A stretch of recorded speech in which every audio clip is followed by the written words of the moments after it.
aktivis dan organisasi internasional menyoroti pelanggaran hak asasi manusia, kerusakan lingkungan yang tidak terpulihkan, dan ketidakadilan yang mereka rasakan. Pada akhirnya, politik kekuasaan di seputar Freeport tidak semata soal perseteruan pusat dan daerah, tetapi juga mempertemukan tekanan geopolitik antara kepentingan korporasi AS dan hubungan bilateral antara Indonesia dan Amerika Serikat, hingga kepentingan elit nasional, serta suara-suara masyarakat lokal yang menuntut keadilan.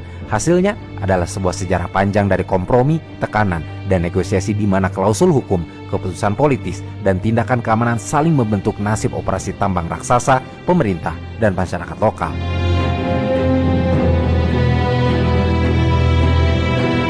Keberadaan Freeport di Papua tidak bisa terlepas dari dampak besar yang mesti ditanggung masyarakat lokal dan lingkungan.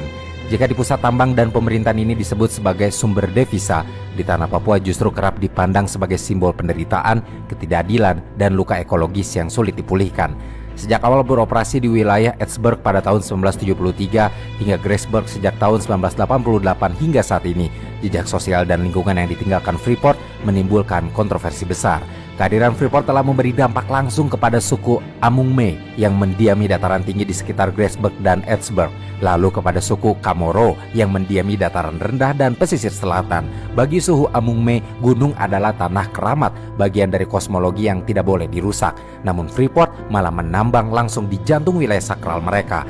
Studi yang dilakukan pada tahun 2004 oleh Elizabeth Brundage dan kawan-kawan mencatat bahwa masyarakat Amungme kehilangan akses terhadap tanah ulayat tanpa adanya konsultasi bebas yang adil dan tanpa paksaan.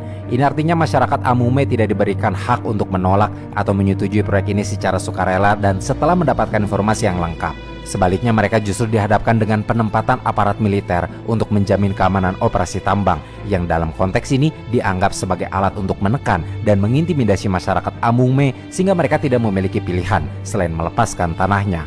Suku Kamoro pun mengalami nasib serupa. Wilayah pesisir yang dahulu mereka gunakan untuk mencari ikan dan berburu kini tercemar oleh pembuangan limbah tambang yang mengalir ke muara sungai dan laut Arafura. Tradisi berburu dan mencari ikan yang menjadi basis kehidupan Kamoro sejak zaman nenek moyang akhirnya tergantikan oleh ketergantungan masyarakat pada kompensasi dan program sosial perusahaan yang tidak sepadan dengan kerusakan ekologis dan sosial yang mereka ciptakan. Sejalan dengan keterangan mengenai keterlibatan militer sejak awal operasi, kawasan Freeport memang sudah dijadikan daerah operasi militer untuk melindungi investasi.